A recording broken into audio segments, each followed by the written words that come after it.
আসসালামু আলাইকুম।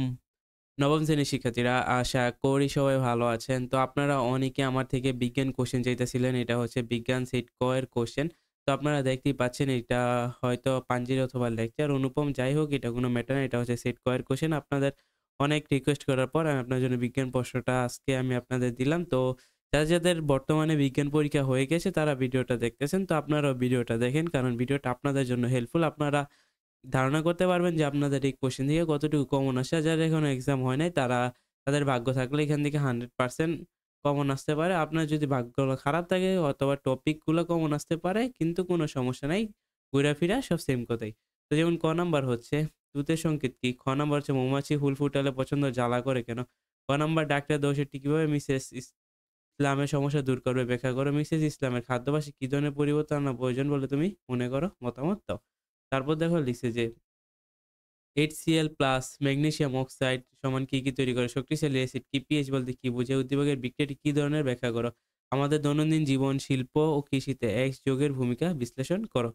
তারপর দেখেন আছে যে হিউমাস কাকে বলে? কাদামাটি মৃৎশিল্পের উপযোগী ব্যাখ্যা করো। উল্লেখিত এই উপাদানটির মধ্যে অবস্থিত বিভিন্ন পদার্থের একটি তালিকা তৈরি করো।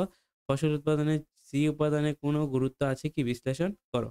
তারপর ৪ নাম্বার হচ্ছে জীবাশ্ম জ্বালানি কাকে বলে? মাটি সংরক্ষণ করে যা আশ্বাসের প্রতিষ্ঠানটি দূষণ মুক্ত করে। মাটি সংরক্ষণের সাহায্যের কর্মকাণ্ডে যুক্তিযুক্ত মতামত দাও। ঠিক আছে?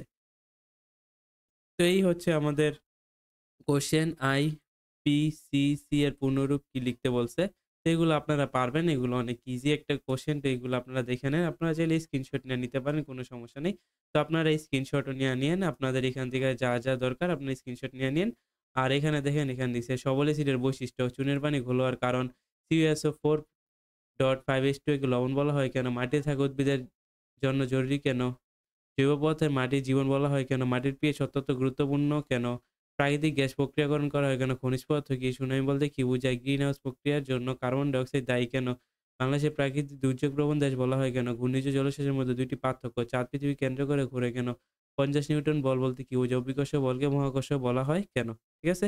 তো গাইস আশা করি আপনাদের ভিডিওটা ভাল লাগছে। আপনাদের অসুবিধার কথা চিন্তা করে আমি ভিডিওটা আপনাদের দিলাম। তো ভিডিওটা যদি আপনাদেরও ভালো লাগে তাহলে আমার চ্যানেলটিকে সাবস্ক্রাইব করতে ভুলবেন না। আল্লাহ হাফেজ।